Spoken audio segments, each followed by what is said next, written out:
సత్యసాయి వాహినులు మానవాళి ఉద్ధరణకై సాయి భగవానుని దివ్య హస్తాల నుండి జాలువారిన ఆధ్యాత్మిక సాహితీ సౌరభాలు.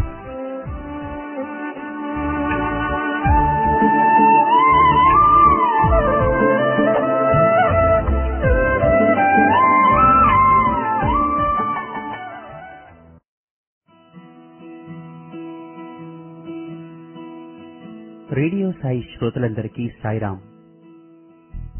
మానవుడు తన జీవిత ప్రస్థానంలో నేర్చుకోవలసినటువంటి ఆధ్యాత్మిక సత్యాలను, భారతీయ సంస్కృతి ఆధ్యాత్మికతల యొక్క ప్రాముఖ్యాన్ని, అంతరార్థాల్ని వివరిస్తూ స్వామి వివిధ రూపాలలో తమ ప్రబోధలను మానవాళికి ప్రసాదించారు. ఉపన్యాసాలు, పద్యాలు, చిన్న కథలు, రచనలు, ఇలా ఎన్నెన్నో. స్వామి సనాతన సారథి మాసపత్రికకు స్వయంగా తమ దివ్య హస్తాలతో ఎంతో శ్రమల కూర్చి 15 వాహినులు రాశారు. ఆ వాహినుల పరంపరలో సాయిరాముడు సాక్షాత్తు శ్రీరామ కథను, దానిలో నిగూఢమైన రహస్యాలను తెలియపరుస్తూ రామకథా రసవాహినిని 2 భాగాలుగా ప్రసాదించారు. ఇప్పుడు మీకు సాయినాథుడు రచించిన రామకథా రసవాహినిని పుస్తక పఠన రూపంలో అందిస్తున్నాం. రామకథను హాయిగా వినండి. సాయిరాముడి లీలా వైభవాన్ని మనసారా ఆస్వాదించండి.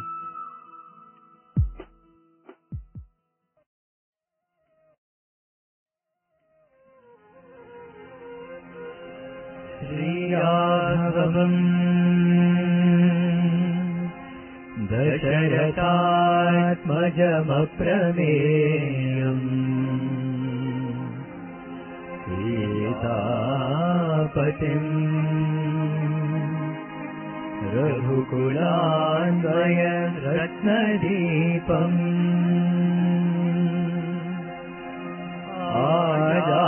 ఆజానుబాహం అరవింద దళాయతాసం రామం నిశాచర వినాశకరం నమామి.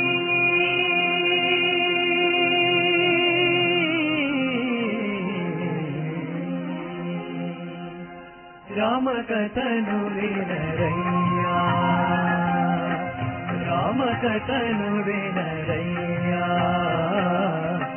ఇహ పర సుఖములనొసగే సీతా రామకథను వినరయ్యా. ఓం శ్రీ సాయిరాం. రామకథా రసవాహిని.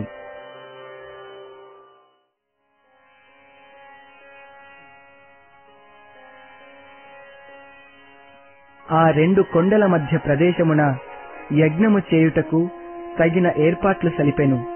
ఆ సుందర ప్రశాంత ప్రదేశమున వేత్తలు అయిన ఋత్విక్కులు చేరి మంత్రములు పలుకుచుండా పర్వతములే అదిరి బెదిరి ఏమగునో అనునంతటి ప్రతిధ్వనులతో చేరిన లక్షలాది ప్రజలు ఆ యజ్ఞమున నిమగ్నులయ్యుండు సమయమున అశ్వమును సర్వాలంకారములతో గొనివచ్చి పూజలు గావించి దానిని వదిలిరి. దాని వెంట మహారథుడు ధనుర్ధరుడు అయిన అంశుమంతుని పంపిరి. అంశుమంతుడు అశ్వము వెంట తిరిగి దిగ్విజయముగా గుర్రముతో తిరిగి వచ్చెను. యజ్ఞములో పర్వ సమయము ఆసన్నమగుచుండా తెల్లవారి లేచి చూడగా అశ్వము కనిపించలేదు. ఋత్విక్కులు దిగులుపడి సగరునికి వార్త తెలిపిరి. సగరుడు అశ్వమును వెతకుటకు నలువైపులా పంపెను. ఋత్విక్కులు అశ్వము లేకున్నా రాజునకు అమంగళమని నుడువుట చేత సగరుడు మరింత విచారగ్రస్తుడై తన 2వ భార్య కుమారులందరినీ సర్వాయుధ రథారూఢులై వెతుకుటకు పొండని ఆజ్ఞ చేయగా వారు రాక్షసులను, దేవతలను, నరులను శోధించి అడ్డు తగిలిన వారితో యుద్ధములు చేసి భూమిలో లోయలలో దాచియుందురేమో అని అనుమానించి భూమిని కూడా త్రవ్వుటకు పూనుకొనిరి. ఈ రీతిగా శోధించి ఎచ్చటనూ అశ్వము కనిపించనందున తిరిగి వచ్చి తండ్రితో తెలుపగా, సగరుడు కోపించి, ఇట్టి అప్రయోజకులగు కుమారులుండి ప్రయోజనమేమి? గుర్రము లేక వట్టి చేతులతో వచ్చిన మీ ముఖములు చూడనని గర్జించి తిరిగి వెళ్లి వెతికి గుర్రము చిక్కు వరకును నన్ను చూచుటకు వీలుండదని తెలుపగా, సాగరులు తండ్రి మాటలతో రోషపూరిత హృదయులై మహా తీవ్ర పరిశోధనలు సలుపుచూ వెళ్ళిరి. పర్వతములు, గుట్టలు, చెరువులు, నదులు, గుహలు, ఊర్లు, అడవులు, వేయేటి భూమి మీద ఉన్న అడుగడుగు చూచుచూ వెళ్ళిరి. అట్లు వెతుకుచూ వెళ్ళగా ఒక ప్రదేశమున మహామునిగా ధ్యాననిష్ఠుడైన ఒక వ్యక్తిని చూచిరి. అతనికి సమీపమునే గరికను మేయుచున్న యజ్ఞాశ్వమును చూచిరి. అశ్వమును చూచినంతనే పట్టశక్యము కాని ఆనందమును, మునిని చూచి భరించలేని కోపమును రెండునూ ఒకదాని వెనుక ఒకటి వారలను ఉన్మత్తులను చేసెను. ఆ క్రోధముతో బుద్ధులు బెండుబారెను. సాగరులు పలుగులు పైకెత్తి, ఓ దుర్బుద్ధి, నీ వెందులకు మా అశ్వమును దొంగలించితివి అని అతనిపై కురికిరి. అంత కపిలుడు కన్నులు తెరచి చూచెను. కపిలుడు వారిని ప్రశాంత దృష్టితో చూచినను సాగరులు వివేక శూన్యులై అతనిని మరింత తులనాడుచు అతనిని కొట్ట పూనుకొనిరి.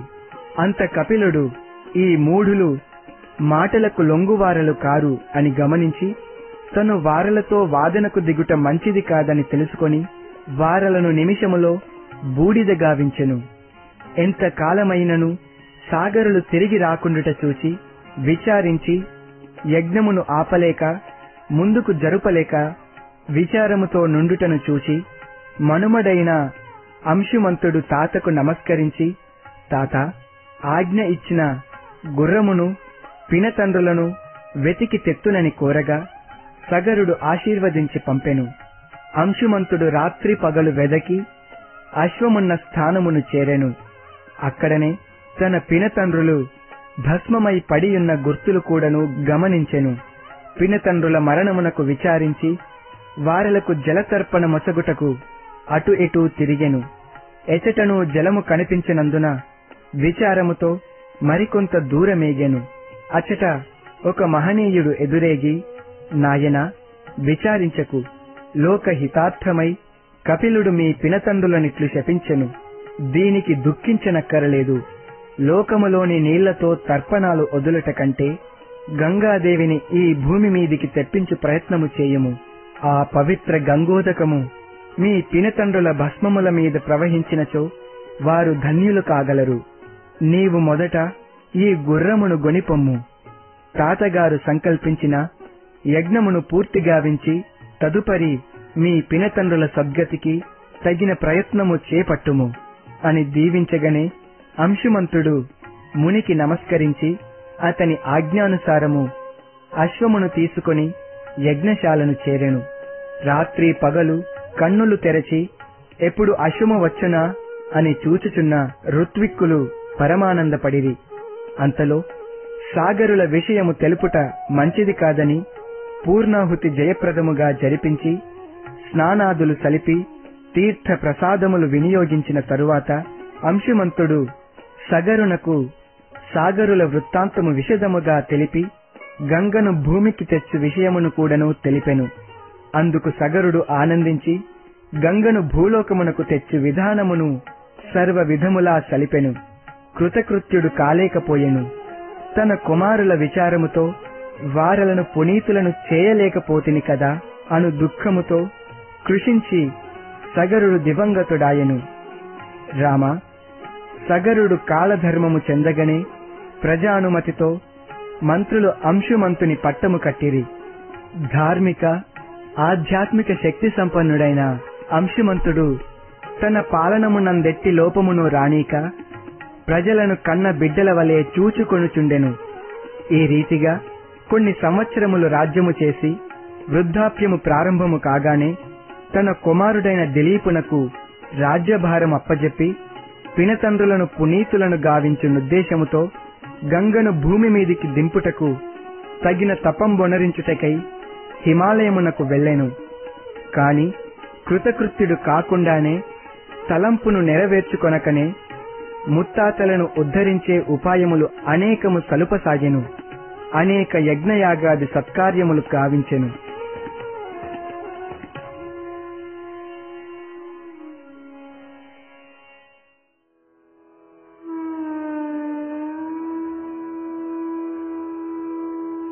తండ్రి ఆశయము తీర్చలేని వాడినైతినను విచారముతో కడకొక రోగిగా మారిపోయెను. శరీర మనోబలములు సన్నగిల్లగనే తన కుమారుడైన భగీరథునకు రాజ్యాభిషేకము చేసి తన ఆశయమును నెరవేర్చమని అతనికి బోధించి గంగను భూమికి గొనివచ్చుటే తన ప్రధాన ఆశయమని నొక్కి చెప్పి కడకు ప్రాణములు వీడెను. భగీరథుడు తేజోవంతుడు. తండ్రి ఆశను పూర్తి చేతునని వాగ్దానము చేసెను. రాజ్యమును అతి జాగ్రత్తతో పరిపాలించుచుండెను.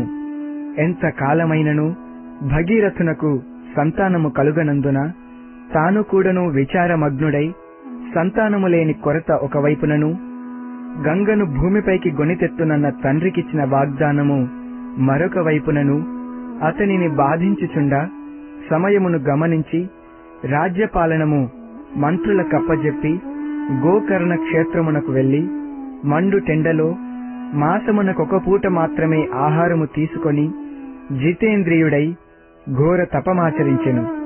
తపమునకు మెచ్చి భగవంతుడు సంతుష్టుడై, నాయనా భగీరథ, ఏమి కావలనో కోరుకొమ్మని సెలవిచ్చెను.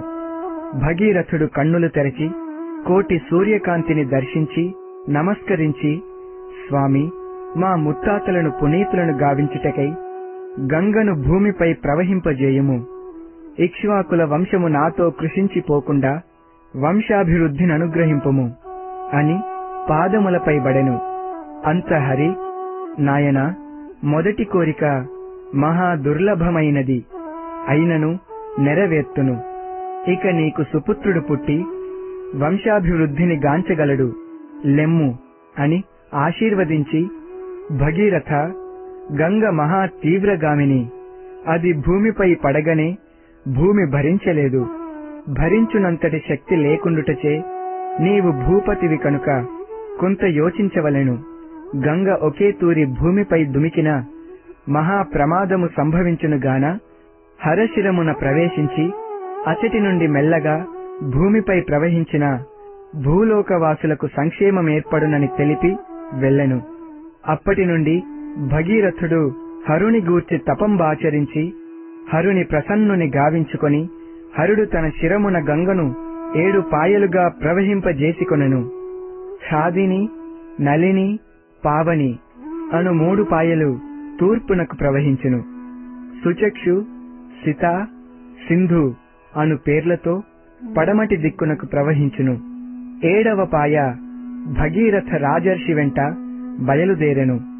భగీరథుడు ఎటు వెళ్లినా గంగ అటువైపునకు మలుపులు తిరుగుతూ కడకు ముత్తాతల భస్మముపై ప్రవహించి లోకములోని వారలను కూడా పునీతులను చేసి పావన గంగోదకముతో సర్వ పాపములను పరిహారము గావింపజేసెను. భగీరథుడు గంగను భూమిపైకి గొనివచ్చుట చేత గంగకు తండ్రి భగీరథుడని కూడాను పిలువజొచ్చిరి. గంగను భాగీరథి అని కూడాను పిలువజొచ్చిరి. ఆ జలముతో భగీరథుడు సగరపుత్రులకు తర్పణములు విడిచి అయోధ్యకు చేరి తన తండ్రి తాత ముత్తాతల అభీష్టమును నెరవేర్చగలిగితినను ఆనందముతో రాజ్యమును ఏలుచు ప్రజల మన్ననలనందుకొనుచు కాలమును గడుపుచు కడకు కాయమును వీడెను అని విశ్వామిత్రుడు రామవంశీయులను గురించి ఘనముగా తెలుపుచుండగా రామ లక్ష్మణులు అతి శ్రద్ధతో వినుచుండగా అర్ధరాత్రి ఆయను. అందరూ శయనించవచ్చునని విశ్వామిత్రుడు ఆజ్ఞ చేయగా అందరూ గురువునకు నమస్కరించి ఇసుక తిన్నెలపై పరుండిరి. రామ లక్ష్మణులు గురు ఆజ్ఞను మేరలేక వెళ్లి పరుండిరే కాని వారలకు నిద్ర పట్టలేదు. గంగను గురించిన అద్భుత చరిత్రను స్మరించుచూ ఉండగానే తెల్లవారెను. అందరూ లేచి స్నాన సంధ్యాదులు గావించి ప్రయాణమునకు సంసిద్ధులైరి. పడవ సిద్ధముగానున్నదని ఋషికుమారులు చెప్పగనే అందరూ వెళ్లి పడవలో కూర్చొని పవిత్ర నదిని దాటిరి. ఉత్తర దిశకు చేరిరి. సుందరమైన ఆ వన సౌందర్యమును తిలకించుచు ప్రయాణము చేయదొడగిరి. కొంత దూరమట్లు నడుచుచుండగానే ఒక విశాల పట్టణము అతి సౌందర్య భవనములతో వారల కగుపడెను. అంత రాముడు విశ్వామిత్రుని జూచి, స్వామి, ఈ సుందరమైన వనమున అతి విశాలమైన పట్టణము కనిపించుచున్నది కదా, అది ఏ రాజ్యమయ్యి ఉండవచ్చును అని అడుగా, రామా, అది అతి సమీపంలో నుండినట్లు కనిపించుచున్నది. కాని దానిని చేరుటకు కాలమధికమగును. బహుశా సాయం సమయము కావచ్చును.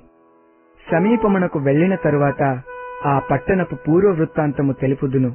మొదలు దారి నడువుము అని చిరునవ్వుతో తెలిపిన మాటలను అతి శ్రద్ధగా విని మారుమాటాడక నడకను సాగించిరి.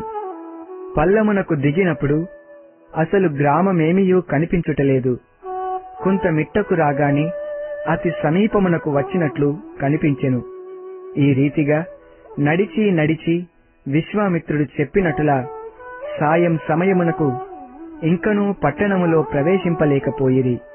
ఎటులనో సంధ్యాకాలమునకు సమీపమునకు చేరి స్నాన సంధ్యాదులు ఆచరించి విశాలమైన ప్రదేశమున గుమిగూడి విశ్రాంతి తీసుకొను సమయమున రాముడు ప్రశ్నించెను, స్వామి, సమీపమును చేరితిమి కదా, పురవృత్తాంతము వివరింతురా అని ప్రార్థించగా విశ్వామిత్రుడు, నాయనా, నేను కూడా దానినే తలంచుచుంటిని.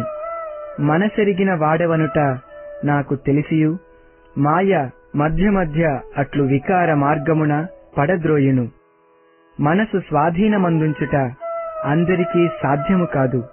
నాబోటి వారికే దానిని వశమునందుంచుకొనుట అసాధ్యముగా ఉన్నది. ఇక సామాన్యుల సంగతి చెప్పనవసరము లేదు. పురవృత్తాంతము నీవు మరచితివేమోనని తలంచుచుండగానే తిరిగి నీవు దానిని గురించి ప్రశ్నించుట సర్వజ్ఞుడవనుటకు వేరు ప్రమాణమెందుకు? రామా, పూర్వము కశ్యపునకు అదితి, దితి అను ఇరువురు సతులుండిరి. వారిలో దితిపుత్రులు మహాబలవంతులు, అదితి పుత్రులు మహాధార్మికులుగా నుండి దినదిన ప్రవర్తమానులై పెరుగుచుండిరి. వారలను చూచి తల్లిదండ్రులు అమితానందము నొందుచుండిరి. ఒకనాడు అదితి పుత్రులు, దితిపుత్రులు ఇరువురు గుంపుగా చేరి వార్ధక్యము, మృతి, అనారోగ్యములు లేకుండా ఉండవలెనన్నా దానికి ఉపాయమేమి అని తర్కించుకొనిరి.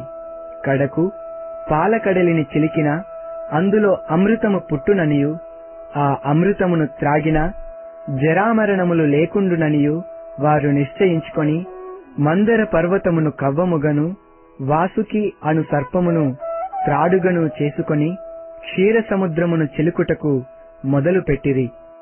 అట్లు చాలా కాలము మధించగా వాసుకి మొగము నుండి విషపు బిందువులు కార మొదలుపెట్టెను. అంత వాసుకి బాధను సహించుకొనలేక మహాక్రోధముతో పర్వతమునందలి రాళ్లను కరువ మొదలిడెను. దాని నుండి కారు విష బిందువులు మంటలుగా కనిపించెను. అంత దితిపుత్రులు ఈ విష జ్వాలలకు మండిపోదుమేమో అను భయముతో దైవమును ప్రార్థించిరి. అంత విష్ణువు ప్రత్యక్షమై నిలిచెను. అంత దితిపుత్రులు, స్వామి, దీనిని భరించలేము, రక్షించమని కోరగా హరుడుగా మారి, నాయనలారా, దేవతలకు అగ్రజుడనగుటచే క్షీరసముద్రమున మొట్టమొదట పుట్టిన దానిని అగ్ర నైవేద్యముగా భావించి స్వీకరింతునని తెలిపి నిదానము చేయక హాలాహలమును త్రాగెను. అంత దితి, అదితి పుత్రులు నిర్భయులై తిరిగి మందర పర్వతమును చిలుక మొదలుపెట్టిరి. కవ్వముగానున్న మందర పర్వతము సముద్రములో మునిగిపోజొచ్చెను. ఇది గమనించి తిరిగి దైవమును ప్రార్థించిరి. అంత విష్ణుమూర్తి వార్లకు సాక్షాత్కరించి, నాయనలారా, దిగులొందకుడు అని అభయమిచ్చి తాను తాబేలు రూపము ధరించి పాలసముద్రమున చేరి మందరగిరి క్రింది భాగమున తన వీపును ఆనించెను. కశ్యప పుత్రులు సంతసించి విష్ణువును అనేక విధముల స్తుతించిరి. అంతా పాలకడలి నుండి దండ కమండల ధారి అయి ధన్వంతరి పుట్టెను. దితి అదితి పుత్రులు ఆశ్చర్యముగా చూచుచుండగనే ఒక విధమగు రసముద్భవించెను. క్రమక్రమముగా ఆ రసము కూడాను గోళాకారము ధరించి క్షణములో పగిలెను. అందులో నుండి మహావర్చస్వినులు అనేక మంది బయలుదేరిరి. అట్లు వచ్చిన వారిలో అందరూ కన్నెపడుచులే. రసము నుండి పుట్టుట చేత వారలు అప్సరసలు అను పేరుతో పిలువబడిరి. వారు దితిపుత్రులను అదితిపుత్రులను పెండ్లాడ అనేక విధముల ప్రార్థించ ప్రయత్నించిరి. కాని వారెవ్వరూ అంగీకరించనందున వారు స్వేచ్ఛావిహారులైరి. అంతటా పాలసముద్రము నుండి వరుణుని కూతురగు వారుని సురను తీసుకుని బయటకు వచ్చెను. అంత దితిపుత్రులు ఆ సురను పుచ్చుకొనుటకంగీకరింపలేదు. అదితిపుత్రులు ఆ సురను పుచ్చుకొనిరి. సురను పుచ్చుకొన్నవారు సురులు, సురను పుచ్చుకొనని వారు అసురులు అయిరి. ఆ పాలసముద్రము నుండి చివరికి అమృతము ఉద్భవించెను. ఆ అమృతమును అందుకొనుటకై దితిపుత్రులు అదితిపుత్రులు పోట్లాడుకొనుటకు సిద్ధమైరి. కడకు అదితిపుత్రులు దితిపుత్రులననేక మందిని చంపిరి. కులక్షయము అయ్యే అంతటి పోరాటముగా మారెను. ఆ యుద్ధమునకు లోకములే దద్దరిల్లినవి. భయాందోళనలు వ్యాపించెను. అంత విష్ణువు సుందరమైన స్త్రీ వేషమును ధరించి అందరినీ మోహమున ముంచి అమృతమును అంతర్ధానము చేసెను. దితిపుత్రులందరూ హతమైపోయిరి. ఈ దుఃఖవార్త తెలియగనే దితి మహాప్రళయము సంభవించునట్లా దిగులొంది ఘోరముగా ఏడ్వసాగెను. కశ్యపుడెంత ఓదార్చినను ఆమె దుఃఖము శమింపదాయే. ఎటులో కశ్యపుడు మంచి మాటలతో బోధనలు సలిపి కొంత శాంతపరచెను. దితి దుఃఖమును లోలోన మ్రింగుచు పతిని చేరి, నాథ, ఇది న్యాయమా? ఇరువురూ మీ పుత్రులే కదా. కడకు నన్ను పుత్రులు లేని దానినిగా చేసితిరే. నా గతి ఇంతేనా? ఒక పుత్రుడైనను మిగిలి రాలేదే. అల్పాయుష్కులకు అనేక కొడుకులు కంటే చిరంజీవి అయిన ఒక్క కొడుకుండినా చాలుగదా అని గొల్లున ఏడ్వగా కశ్యపుడు ఓదార్చి, సతీ, దీర్ఘాయుష్కుడగు పుత్రుడు కావలెనని తపస్సు చేయుము. నిష్ప్రయోజనమైన దుఃఖమును మరచిపొమ్ము అని ఆదేశించగా తత్క్షణమే భర్తకు నమస్కరించి ఇంద్రుని జయించినంతటి పుత్రుడు ప్రాప్తించవలెనని తపమునకు బయలుదేరెను. అంత కశ్యపుడు, దితి, తపస్సన్నా సామాన్యము కాదు. చివరకు శుచిగా వ్రతనిష్టను వీడక సలిపినా దైవము తప్పక ఫలించునటులా అనుగ్రహించును. శుచి దీక్ష అత్యవసరము. వాటిలో ఎట్టి లోటు రానియక చూచుకొమ్ము, వెళ్ళిరమ్ము అని ఆజ్ఞ చేసెను. అంత దితి కుశప్లవము అనే ప్రదేశమును చేరి పతి తెలిపినట్టులా శుచి అయి దీక్ష ప్రారంభించెను. ఇంతలో దేవేంద్రుడు ఆమె వ్రతనిష్టను పరీక్షింపగోరి వెంటనే పరిచారకుని వలె బయలుదేరెను. దితి వ్రతము ఫలించెను. దైవానుగ్రహముచే గర్భము దాల్చెను. దినములు నెలలు గడిచెను. మిట్ట మధ్యాహ్నమున కొంత అలసి నిద్ర పట్టినట్టుల సూచనలు కలుగగనే దితి నిద్ర పారవశ్యమున తలాపిన కాళ్ళు, కాళ్ల కట్టున తల పెట్టుకొని తల వెరియపోసుకొని నిద్రించెను. అంత దేవేంద్రుడు తపోనిష్టకు శుచికి భంగము కలుగుటను గమనించి యోగశక్తితో ఆమె గర్భముననున్న పిండమును ముక్కలుగా చేసెను. అంత పిండములో నుండి రోదన వినిపించుచుండా మారుదహ అనుచు ఇంద్రుడు ఊరడించుచుండెను. మారుదహ అంటే ఏడువకు అని అర్థము. దితి బాధచే మేల్కాంచి చూడగా రక్తము స్రవించుచుండుటను చూచి విలపింపపూనెను. అప్పుడు ఇంద్రుడు హస్తములు జోడించి, అమ్మా, క్షమింపుము, వ్రతనిష్టాభంగము గావించితివి. తల విరియపోసుకొని కాళ్ల తట్టున తల పెట్టుకొని నిదురించితివి. అందువలన వ్రతనిష్టకు శుచిభంగము కలిగినది. శత్రువు సందు దొరికినప్పుడు ఊరకుండున నన్ను సంహరించు వానిని నీ గర్భమున నేను మాత్రము ధర్మ విరుద్ధముగా సంహరించలేదు. వ్రతనిష్టకు శుచి ప్రధానమన్న విషయము నీకు తెలియను. అది విరుద్ధముగా మారుటచే సమయమును గమనించి నా రక్షణ నేనుగా చూచుకొనుటలో తప్పు లేకుండుటచే అట్లు చేసి తిని గర్భము 7 ముక్కలుగా మారెను. కనుక వారు దేవతల వలె 7 మరుద్గణాలుగా నుండునట్లా గావింతునని వరమిచ్చి వెళ్ళెను. రామ, ఇంద్రుడు దితి ఇరువురునకు ఈ విధమైన ఒప్పందము జరుపుకొన్న పవిత్ర స్థలమే ఈ స్థలము. ఇక్కడే ఇక్ష్వాకుకును ఆలంబు సాదేవికిన్ని ఒక కుమారుడు పుట్టెను. అతడే విశాలుడు. ఆ విశాలుడు నిర్మించిన దేశమే ఈ విశాల దేశము. విశాలునికి హేమచంద్రుడు పుట్టెను. అతడు మహాబలవంతుడు. అతనికి సుచంద్రుడు పుట్టెను. అనగా విశాలుని మనుమడు సుచంద్రుడు. సుచంద్రుడు పెరిగి పెద్దవాడై వివాహమాడెను. అతనికి ధూమ్రాశ్వుడును, ధూమ్రాశ్వునికి సృంజయుడును, ఆ సృంజయునికి సహదేవుడును పుట్టిరి. సహదేవుడు శ్రీమంతుడు, మహాధార్మికుడు, బలశాలి. అతని పరిపాలన చాలా కాలము జరిగెను. అతనికి కుశాశ్వుడు అను కుమారుడు కలిగెను. అతని కుమారుడే సోమదత్తుడు. సోమదత్తునకు కాకుత్సుడు పుట్టెను. ఆ పరాక్రమశాలి పుత్రుడే సుమతి. ఇప్పుడు ఈ విశాల పట్టణమును పరిపాలించినతడే సుమతి. ఇతడు మహాగుణశాలి, దేవతలతో సమానుడు. రామ, ఈనాడు ఈ విశాల పట్టణమున సుఖముగా శయనించి రేపటి దినమున జనక మహారాజు పట్టణమునకు పయనమగుదుము అని తెలుపగా అందరూ ఆనందించిరి.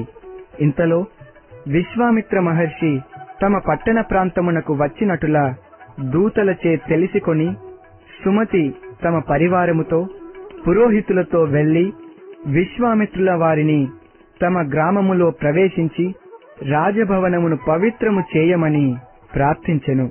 విశ్వామిత్రుడు కూడాను ఆనందించి కుశల ప్రశ్నలు చేసెను. ఇరువురు కొంత తడవు పురక్షేమములు మాట్లాడిన తరువాత రామలక్ష్మణులను చూచి సుమతి, ఈ సింహపు పిల్లలెవరయ్యుందురు అని విశ్వామిత్రుల వారిని ప్రశ్నించెను. అందులకు విశ్వామిత్రుడు, సుమతి, అది గొప్ప చరిత్ర, సమయము లేదు, భవనమునకు వెళ్లిన తరువాత వివరింతును అని తెలిపి తమ వెంట వచ్చిన ఋషి శిష్యులను రామ లక్ష్మణులను విశాల పట్టణమునకు బయలుదేరుడని తెలిపి తాను కూడాను లేచి సుమతితో కబుర్లు అడుగుచూ నడువదొడిగెను. పురములో ప్రవేశించగనే మంగళవాద్యములు మ్రోగెను. బ్రాహ్మణులు స్వస్తివాచకములు పలికిరి. విశాలపురి రాజభవనమును వారు ప్రవేశించిరి. ఆనాడు సుమతి గావించిన విందును ఆరగించి అక్కడ చేరిన పండితులతోనూ బంధుమిత్రులతోనూ రామ లక్ష్మణులను గూర్చి సిద్ధాశ్రమములో తాను గావించిన యజ్ఞమును గూర్చి దానిని రక్షించిన విధానమును గూర్చి విశ్వామిత్రుడు విపులముగా తెలుపగా ఆశ్చర్యకరమైన శక్తి సామర్థ్యములు గల బాలల చరిత్రను విని చేరిన వారలు అమితానందముతో రామలక్ష్మణుల వైపు జూచుచు సాక్షాత్కరించిన నరనారాయణులా అన్నట్లు భావించి అందరూ నమస్కరించిరి. అప్పటికే ప్రొద్దు కావచ్చుట చేత విశ్వామిత్రులకు నమస్కరించి రామలక్ష్మణులు విశ్రాంతి తీసుకొనుటకై వారికి ప్రత్యేకముగా అమర్చిన విడిది గృహమునకు వెళ్ళిరి.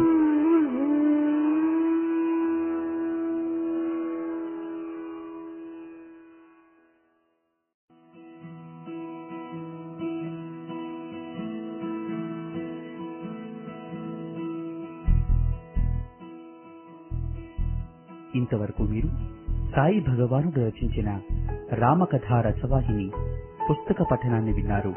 గురువారం తరువాయి భాగంతో మళ్ళీ కలుసుకుందాం. అంతవరకు సెలవు. సాయిరాం.